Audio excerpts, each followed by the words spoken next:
इन दिनों में एक बात काफ़ी चल रही है कि कोचिंग संडे टेस्ट बैन होगा और बुध को फन डे स्टूडेंट्स के लिए थाना खुलेगा।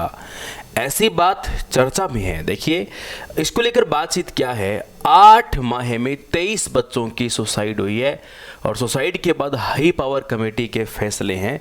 देखिए, इसकी जो वजह है, कमेटी का फैसला सर्वोपरि है और बुद्धिजीवी जो फैसला लेंगे वो फैसला हमेशा सर्वोपरि रहेगा। लेकिन एक शिक्षक होने के नाते, एक 3 लाख परिवार के एक सदस्य, एक नेतृत्वकर्ता के नाते छोटी सी बात मैं रखना चाहता हूँ। बुद्धिजीवियों की इच्छा है कि उस बात को रखे या न रखे, लेकिन जहाँ तक मेरे परिवार और मेरे विद्यार्थियों की विचारधारा से मैं ये बात समझकर मैं ये बताना चाहता हूँ।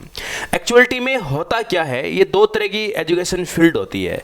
एक तो ये IT सेक्टर के विद्यार्थी होते हैं, इंजीनियरिंग सेक्टर के होते हैं, दूसरा ये आर्ट सेक्टर के होते हैं। दोनों की स्टडी में थोड़ा काफ़ी बड़ा डिफरेंस होता है। चलो ठीक है, दोनों का लोड भी अलग अलग होता है। अब क्या होता है कि ये जो सूचना है आपको कोटा से मिल रही है, कोटा से ये रिपोर्ट आ रही है। अब होगा क्या, विद्यार्थी के साथ में क्या होता है कि विद्यार्थी का जो स्कूल सिस्टम है, गड़बड़ सारी यहीं पर कर रखी है। अब क्या होता है कि जब इस तरह का मुद्दा होता है, जब कोई विद्यार्थी सुसाइड कर लेता है, तो ऐसे होने के बाद मीडिया वाले ऐसे लोगों के पास जाते हैं जिन लोगों को एजुकेशन का ई की फुल फॉर्म पता नहीं होती, ई का पता नहीं होता है, एजुकेशन का मतलब क्या होता है। फिर वो लोग जाते हैं, कोचिंग वालों को डंडे मार दो और कोचिंग वालों को ये कर दो और कोचिंग वालों को वो कर दो। प्रॉब्लम कोचिंग में नहीं है, कोचिंग में मैं जाने के लिए भी नहीं बोलूंगा। कोचिंग प्रॉब्लम नहीं है। प्रॉब्लम कहां है? प्रॉब्लम है हमारा स्कूल का सिस्टम। हमारे स्कूल के सिस्टम को खोखला ढांचा बना के छोड़ दिया है। आज भी कोचिंग क्लासेस में यदि आर्ट्स में आए तो 6ठी से 12वीं क्लास की NCERT CBSE यही पढ़ाई जाती है और नया करवाया क्या जाता है। क्योंकि हम बच्चों को, हमारे बच्चों को क्या करवाया जाता है, हमने भी पढ़ाया आज से 10-15 साल पहले। क्या पढ़ाए हम लोग? CW HW में बिजी रहते हैं और बच्चा यही नहीं समझ पाता कि व्हाट इज लर्निंग, लर्निंग क्या होती है, अधिगम क्या कहते हैं, उस बच्चे को यही नहीं पता। वो HW CW के काम के अंदर बिजी रहता है। होमवर्क करना है, वो लिखने को पढ़ना समझता है, अपनी कॉपी भरने को वो पढ़ना समझता है। 10वीं 12वीं क्लास तक के बच्चे को यह नहीं पता होता कि बेटा पढ़ना कहते किसे हैं।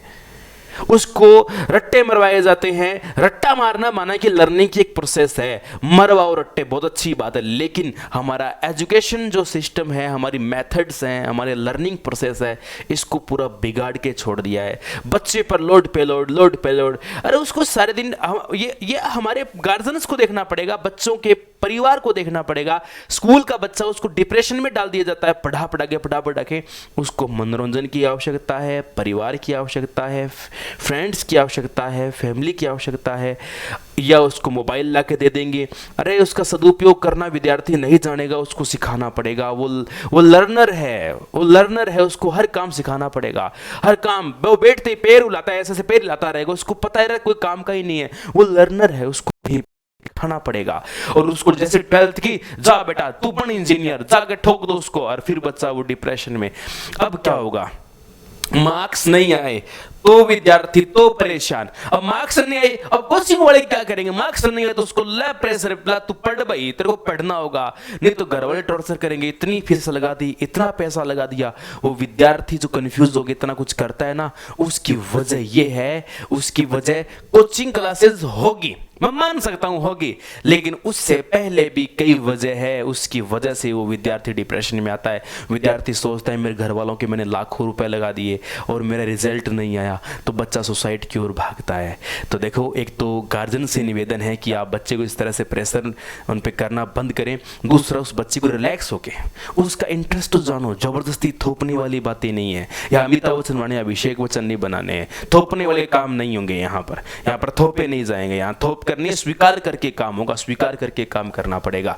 तो आप देख सकते हैं, coaching classes Sunday test ban, भले ही बैन हो, क्योंकि 2 दिन भी बैन कर दो तो कोई प्रॉब्लम नहीं है, 2 दिन कोचिंग ऑफ कर दो, प्रॉब्लम नहीं है। लर्निंग सिस्टम को सुधारा जाए, टीचिंग मेथड से, वो तो ऑलरेडी होता है, उसमें कोई दिक्कत नहीं है तो उसको भी किया जाए। बच्चे के लर्निंग प्रोसेस को, लर्नर प्रोसेस को ध्यान में रखा जाएगा तो सारे काम होंगे। अब देखो, मैं कुछ आपको चीजें दिखाता हूं, क्या कह रहे हैं। इसकी रिपोर्ट जो सर्वोपरि रहेगी।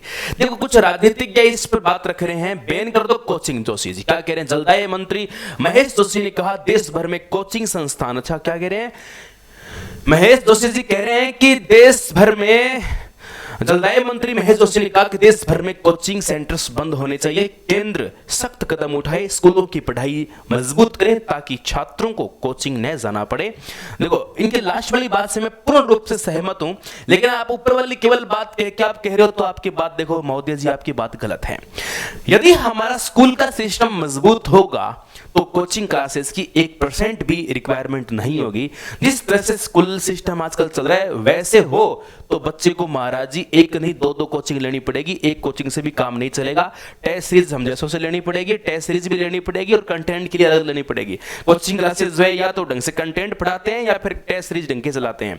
दोनों काम करने वाले बहुत कम आपको मिलेंगे। एक नहीं दो भी की जरूरत पड़ सकती है। एक नंबर बात ये, यदि उनका स्कूल की शिक्षा उनकी मजबूत नहीं हो तो दूसरी बात ये, स्कूल में उसने बढ़िया शिक्षा ली है, स्कूल में बढ़िया शिक्षा ली है और स्कूल में बढ़िया शिक्षा लेने के बाद और फिर उन्होंने 2 साल का 1.5 साल का उनका गैप लग गया उसकी एजुकेशन में, सुपड़ा साफ है, उसको नहीं याद रहेगा। यदि आपको लगता है आपको याद है तो आप 4 लेसन 6ठी क्लास की उठा के देखो, सौरमंडल सोलर स्फीयर उठा के देखो, आप 6ठी क्लास की किताब 15 दिन रीडिंग मारो, 10 दिन छोड़ो, उसके बाद किसी बच्चे से पूछना बेटा मेरे से सवाल पूछो, आपकी खुद की फूंक निकल जाएगी। नहीं याद होता है। लर्निंग का एक सिस्टम होता है, डंडे से समझाया जाएगा। प्रताप सिंह जी कोचिंग वालों को माफिया कह रही हैं। यार ऐसा नहीं है, देखो मेरे को नहीं लगता है, यदि कोई है तो उसको समझाओ, डंडा क्यों, उसको सरिये से समझाओ, कोई दिक्कत की बात नहीं है। कह रहे हैं कि प्रताप सिंह जी कोचिंग वालों को माफिया बताकर संभल जाओ, नहीं तो कानून के डंडे से समझाया जाएगा। पैसे के दम पर बच्चों को परेशान नहीं कर सकते। प्रताप सिंह जी आप बुरा ना माने, क्या आपको लगता है कि कोचिंग क्लासेस या शिक्षक किसी विद्यार्थी को इस तरह से परेशान करेगा जिसका, देखो हो सकता है रही बात कि कोचिंग वाले पैसे लेते हैं, तो आपको बता दूं इस भारत के अंदर महान एक गुरुकुल हुआ करता था जिसका नाम था तक्षशिला, जो झेलम नदी के किनारे हुआ करता था। वहां पर भी दमड़ी मुद्दा देकर एडमिशन लिया जाता था। वो गुरुकुल भी किसी की दान दक्षिणा से नहीं चलता था, किसी राजनेता के संरक्षण में नहीं चलता था। गांधार में होने के बावजूद गांधारी नंदन वहां पर आके दान दक्षिणा नहीं देता था। वो चलता था उन 18 बड़े महान आचार्यों की क्वालिटी पर, उनकी योग्यता के आधार पर चला करता था। तो पैसे लेकर एजुकेशन देना या गुरु दक्षिणा के रूप में आप काम करना तो बुरी बात तो नहीं है। तो इस तरह के मुझे नहीं लगता कि इस तरह की लैंग्वेज या शब्द प्रयोग करने की जरूरत थी। ठीक है, यदि ऐसा कोई काम करता है तो उस पर जो लीगल एक्शन बनता है तो लिया जाए, नो प्रॉब्लम। अगला कारण क्या है? मोबाइल मुख्य कारण है। बिल्कुल सही बात है, मोबाइल मुख्य कारण है, क्योंकि इसका सदुपयोग कैसे करना है विद्यार्थी सेल्फ डिपेंडेंट इस बात को नहीं समझ सकता। यदि आप बिना किसी निगरानी के बच्चे को आप केवल मोबाइल सौंप देते हो तो बच्चा इसका वाक्य में नेगेटिव यूज भी उठा सकता है। उस पर निगरानी बहुत जरूरी है, उसको यूज कैसे करना है विद्यार्थी को यह समझाना जरूरी है। यदि आप अच्छा नहीं समझाओगे ना तो बुरा समझाने की आवश्यकता नहीं है। अच्छा नहीं समझाए तो बुरा बताने की आवश्यकता नहीं, उसकी व्यवस्था ऑटोमेटिक है। क्योंकि सोशल मीडिया खुलती है आजकल, बुरा आता है अच्छा नहीं आता। अच्छे के लिए खोजना पड़ता है, सर्च करना पड़ता है, डिस्कवरिंग करनी पड़ती है, लेकिन बुरे के लिए नहीं करनी पड़ती। मोबाइल मुख्य कारण है, मेघवाल जी बता रहे हैं। मंत्री गोविंद राम मेघवाल ने कहा कि छात्रों को मोबाइल के उपयोग से बचना चाहिए। मोबाइल के उपयोग से नहीं बचना चाहिए। महादेव जी मैं आपसे निवेदन करूंगा आप इस बात को अदरवाइज न ले। मोबाइल का सदुपयोग कैसे करना है, मोबाइल से बहुत अच्छी चीजें हैं। मोबाइल ने हमें वो सिखाया जो हम कभी नहीं कर पाते थे। जब हम 2011, 12, 13 में जो पढ़ते थे, हमें एक एक बात जानने के लिए 5-5 दिन तक वेट करना पड़ता था, आदमी ढूंढना पड़ता था। हमें यह नहीं पता होता था कि वर्तमान में सिंचाई मंत्री कौन बन गए, वर्तमान में कृषि मंत्री कौन बन गए, लेकिन वही काम आजकल हमारा 3 सेकंड के अंदर हो जाता है। तो महोदय जी मैं निवेदन करूंगा, जो स्टेटमेंट अच्छी तो ताकि क्या है कि हम आपका सम्मान करते हैं, उपयोग से बचना चाहिए। मोबाइल के अत्यधिक संपर्क में रहने के कारण छात्र अवसाद का शिकार हो रहे हैं। ऐसा मोबाइल का सदुपयोग करना जरूरी है। मोबाइल का देखो अधिक तो देखो शिक्षा भी खराब करती है। देखो यदि आप 24 घंटे में से आप 20 घंटे पढ़ाई करोगे तो भी आपका खोपड़ा खराब होगा, क्योंकि जो ब्रेन है इस ब्रेन को रिलैक्स भी चाहिए, 7 से 8 घंटे नींद भी चाहिए, भोजन भी करना है, मनोरंजन भी चाहिए, परिवार भी चाहिए। केवल एक माध्यम में इंसान को, आदमी को, बैंक वालों को देखा होगा आपने, एक माध्यम में काम करते हैं तो वो चिड़चिड़े हो जाते हैं। तो खैर इस प्रकार से कोई पूछते हैं तो भगाते हैं, काउंटर पे जाओ, फलाने पे जाओ, तीसरे पे जाओ, चौथे पे जाओ, तो होता है।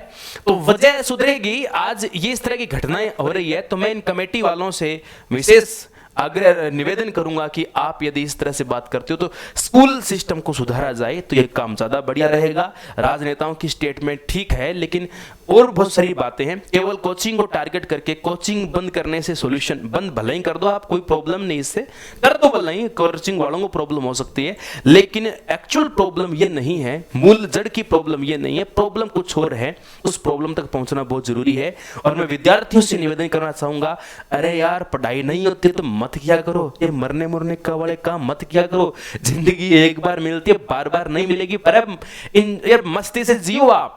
आपसे कुछ नहीं होता है तो आप उल्टे काम मत करो यार, जवाब दे दो। घर वाले माँ बाप मारेंगे थोड़ी, आपको फांसी लगा देंगे, क्या बोल दो हमारे बस की नहीं है, बस बात खत्म। ऐसे अवसाद में आकर, ऐसे डिप्रेशन में आकर इस तरह के कार्य आप न किया करें। यह आपसे एक सामान्य शिक्षण होने के नाते मैं आपसे एक निवेदन करता हूं, और गार्जियन से भी निवेदन करता हूं कि अपने विद्यार्थियों पर इस तरह के प्रेशर न बनाए। उनको एक बिल्कुल आप मित्रता जैसा उनको एक एनवायरनमेंट दे। आप माँ बाप बच्चे के सबसे बढ़िया मित्र होते हैं, तो आप उनको अपने मित्रता के हिसाब से उनको एनवायरनमेंट दे, डांट पीट कर नहीं है, थोड़ा सा कूल माइंड को रखें। आपका भी माइंड रखे, अगले का भी माइंड रखे, एकदम मस्त चलेगा। जय हिंद, जय भारत।